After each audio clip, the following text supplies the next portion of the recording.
Morning. मैं doctor Ravindra Kumar Sharma, सहायक आचार्य, व्यवसाय प्रशासन, राजकीय स्नातकोत्तर महाविद्यालय बैना, बीकॉम फर्स्ट ईयर के समस्त छात्र एवं छात्राओं।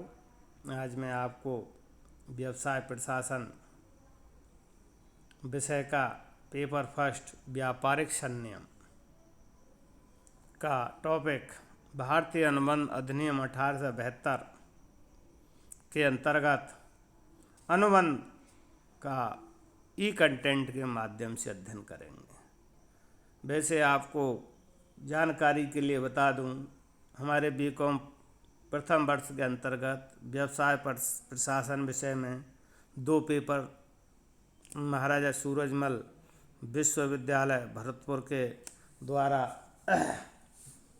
सिलेबस के अंतर्गत रखे गए हैं। पहला है व्यापारिक संनियम फर्स्ट पेपर और दूसरा है उद्यमता एवं लघु व्यवसाय प्रबंध, वो सेकंड पेपर है। और इन दोनों के राइटर भी आपको मैं बता देता हूँ। व्यापारिक संनियम के writer mister doctor RL Naulakha हैं, जो कि RVD रमेश बुक डिपो के द्वारा प्रकाशित है।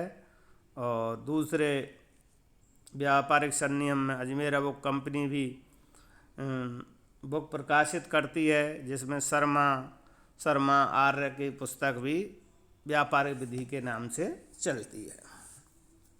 अब हम अपने मेन टॉपिक पर आते हैं, अनुबंध। भारत में अनुबंध अधिनियम 1872 प्रचलन में है। ये अधिनियम भारत की आज़ादी से पहले का अधिनियम है और भारत ब्रिटिश सत्ता का गुलाम था। भारत में व्यापार एवं वाणिज्य करने के लिए अंग्रेज़ों ने अपनी सुविधा एवं व्यापार को संचालन करने के लिए इस अधिनियम का निर्माण किया था। अंग्रेज भारत से इस अधिनियम के द्वारा व्यापार एवं वाणिज्य का में भौतिक संसाधनों का दोहन करने के लिए इस अधिनियम को ईस्ट इंडिया कंपनी, जो भारत में व्यापार करती थी और वाणिज्य करती थी, वो यहाँ से कच्चा माल ले जाते थे और उसी कच्चे माल को अपने यहाँ इंग्लैंड के अंतर्गत उसको विभिन्न कंपनियों या सांचों में ढाल करके एक फिनिश गुड्स तैयार करते और उसको ऊंचे दामों पर भारत के लोगों अथवा अन्य देशों में विक्रय कर मुनाफा कमाते थे।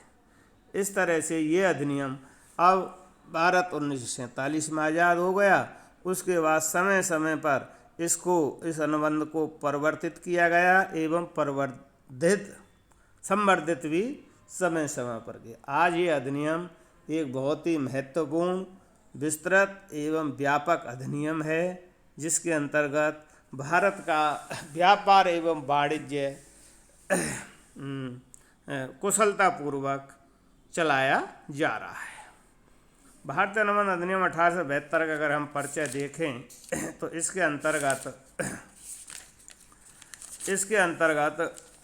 1 से 75 तक के में इसके सामान्य सिद्धांत बताए गए हैं। द्वितीय भाग में धारा 1 से 24 से 1 से 47 तक हानि रक्षा और प्रतिभूति के अनुबंधों की व्याख्या की गई है। धारा 1 से 48 से धारा 1 से 81 तक निक्षेप का अनुबंध और धारा 1 से 82 से धारा 2 से 38 तक एजेंसी के अनुबंध बताए गए हैं। तो ये बात इस व्यापारिक संनियम के अंतर्गत भारतीय अनुबंध अधिनियम 1872 पूरे सिलेबस का 60% से अधिक भाग कवर करता है। अतः इसके अंतर्गत सबसे पहले अनुबंध का अर्थ एवं इसके वैध अनुबंधों वो आवश्यक लक्षणों का अध्ययन करेंगे। अनुबंध शब्द की उत्पत्ति लैटिन भाषा के शब्द कॉन्ट्रेटम से हुई है, जिसका शाब्दिक अर्थ है आपस में मिलाना। अतः अनुबंध पक्षकारों के बीच किया गया एक ऐसा ठहराव है जो पक्षकारों के मध्य वैधानिक दायित्वों एवं अधिकारों की उत्पत्ति करता है। अर्थात अनुबंध से दो या दो से अधिक व्यक्तियों के बीच पारस्परिक सहमति के द्वारा निर्मित एक ऐसा ठहराव है जो व्यक्तियों के बीच वैधानिक दायित्व एवं अधिकार उत्पन्न करता है, साथ ही उन्हें वैधानिक बाध्यता के द्वारा क्रियान्वित करवाता है। न्यायमूर्ति स्टोरी के अनुसार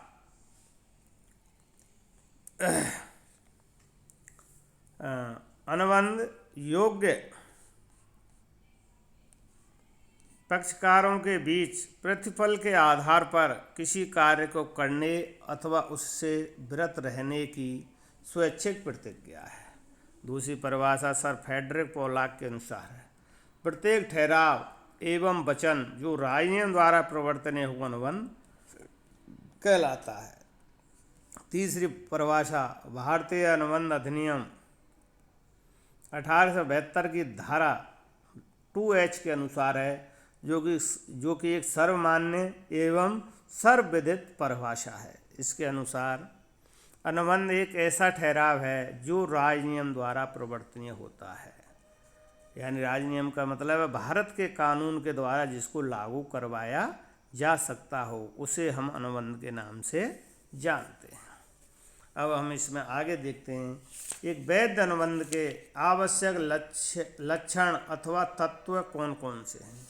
ये हमने इस ई कंटेंट के माध्यम से इसमें आपको समझाया गया है, जिसमें पहला है दो या दो से अधिक पक्षकारों का होना। किसी भी वैध अनुबंध का प्रथम एवं आधारभूत लक्षण है कम से कम दो या अधिक पक्षकारों का होना।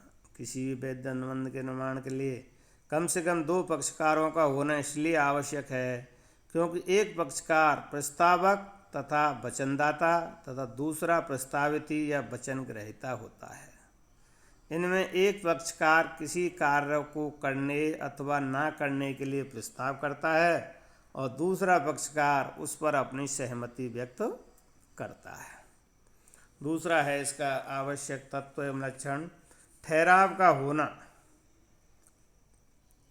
ठहराव का होना अर्थात प्रस्ताव एवं स्वीकृति का होना।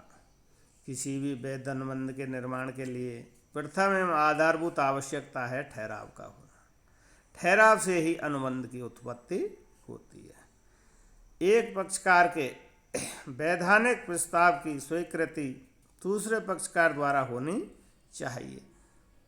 इस प्रकार ठहराव का जन्म प्रस्ताव एवं स्वीकृति से होता है। भारतीय अनुबंध अधिनियम की धारा 2E के अनुसार प्रत्येक वचन या वचनों का प्रत्येक समूह जिसमें एक वचन दूसरे का प्रतिफल होता है ठहराव कहलाता है।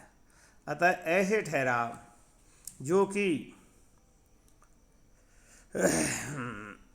विधिक कानून द्वारा वैध है, जिनका उद्देश्य वैधानिक है, जिसमें पर्याप्त प्रतिफल है, जिसमें स्वतंत्र सहमति है और अनुबंध का निष्पादन करने की योग्यता है और अनुबंध के योग्य पक्षकारों द्वारा जिसको किया गया हो, ऐसे ठहराव क्या है आगे चल के अनुबंध का रूप ले लेते हैं। इसलिए ठहराव का होना एक दूसरा इसका प्रथम वो तत्व है।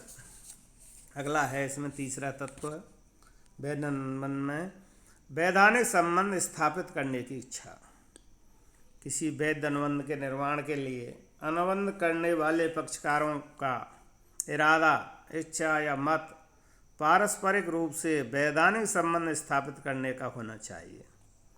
यदि पक्षकारों का आशय वैधानिक संबंधों का निर्माण या सृजन करना नहीं है तो किसी भी दशा में ऐसा ठहराव अनुबंध के रूप में परिवर्तित नहीं हो सकता है।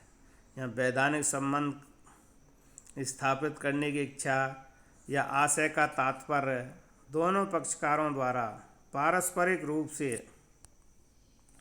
अधिकार एवं दायित्वों के प्रति वैधानिक बाध्यता को स्वीकार करने से है। अगला इसका बिंदु है पक्षकारों में अनुबंध करने की क्षमता। वैध अनुबंध के निर्माण के लिए पक्षकारों में अनुबंध करने की क्षमता होनी अनिवार्य है। भारतीय अनुबंध अधिनियम की धारा 11 के अनुसार वह व्यक्ति अनुबंध कर सकता है जो वयस्क आयु का हो, स्वस्थ मस्तिष्क का हो तथा जिसे किसी राज्यनियम द्वारा अनुबंध करने के अयोग्य घोषित न कर दिया गया हो। इस तरह से पक्षकारों में अनुबंध करने की क्षमता होना बहुत ही आवश्यक है। अगला है पक्षकारों में सहमति का होना या सहमति। और इसमें जो महत्वपूर्ण है कि पक्षकारों की स्वतंत्र सहमति, free consent of the parties. इससे आशा क्या, एक वैध अनुबंध के निर्माण के लिए केवल सहमति का होना ही पर्याप्त नहीं है, बल्कि सहमति का स्वतंत्र होना अनिवार्य है। अतः अनुबंध करने वाले पक्षकारों की सहमति स्वतंत्र रूप से दी गई सहमति होनी चाहिए। यदि सहमति उत्पीड़न, जो धारा 15 में आती है, का आशय बल प्रयोग, जोर जबरदस्ती का प्रयोग करके स्वीकृति लेना। दूसरा है अनुचित प्रभाव, तो धारा 16 में स्पष्ट रूप से इसको बताया गया है। इसका मतलब है एक पक्षकार द्वारा दूसरे पक्षकार की इच्छा को प्रभावित करके स्वीकृति प्राप्त करना। तीसरा है कपट, फ्रॉड, जो धारा 17 में है। इसके अंदर एक पक्षकार द्वारा दूसरे पक्षकार के साथ छल या धोखे से स्वीकृति प्राप्त करना। और इसके बाद है मिथ्या वर्णन, जो धारा 18 के अंतर्गत आती है। किसी असत्य बात को उसकी सत्यता में विश्वास रखते हुए वर्णन करके स्वीकृति प्राप्त करना। और गलती, ठहराव के दोनों पक्षकारों का तथ्य या राजनियम अथवा दोनों के संबंध में गलती पर होना, तो धारा 20, 21 व 22 के अंतर्गत आती है। अगर इनमें से कोई भी धारा इस सहमति के संबंध में लगती है तो उसे हम पक्षकारों की स्वतंत्र सहमति नहीं कहेंगे और ये अनुबंध का ऐसे इसमें फिर अनुबंध का निर्माण नहीं हो सकता है। अगला बिंदु है इसका न्यायोचित प्रतिफल या वैधानिक प्रतिफल। वैध अनुबंध के निर्माण के लिए अर्थात एक ठहराव को राजनियम द्वारा प्रवर्तनीय करवाने के लिए प्रतिफल का होना अनिवार्य है, आवश्यक है। अतः प्रतिफल वैध होना चाहिए, अर्थात प्रतिफल ऐसा होना चाहिए जो कि न्याय के अनुकूल है, न्यायोचित है और कानून के द्वारा जिसको मान्यता दी गई है। प्रतिफल से आशा है कुछ के बदले कुछ, वे प्रतिफल के अंतर्गत आता है। अतः सामान्यतः बिना प्रतिफल के ठहराव व्यर्थ माने जाते हैं। अगला बिंदु है वैधानिक उद्देश्य। किसी भी वैध अनुबंध के निर्माण के लिए यह भी आवश्यक है कि ठहराव करने का उद्देश्य वैधानिक हो, अर्थात वह उद्देश्य राजनियम की दृष्टि से मान्य होना चाहिए।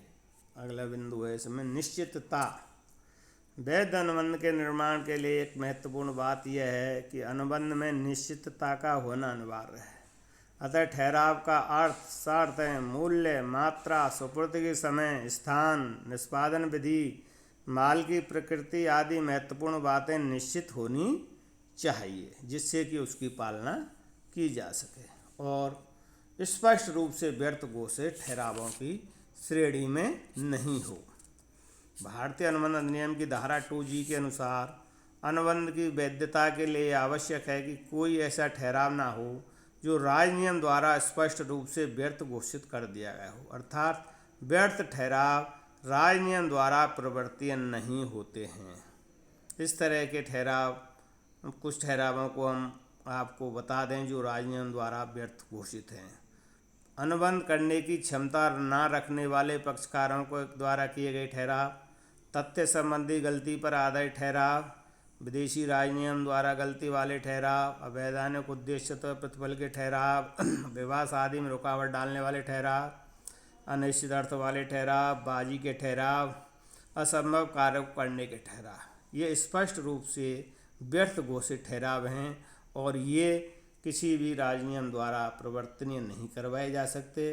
अतः ये ठहरावी होते हैं, अनुबंध का भाग नहीं बन सकते। इस तरह से आज हमने आपको इस टॉपिक में अनुबंध का अर्थ, परिभाषा और एक वैध अनुबंध के आवश्यक तत्व एवं लक्षणों का ई कंटेंट के माध्यम से अध्ययन किया है। आज के लिए इतना ही, धन्यवाद।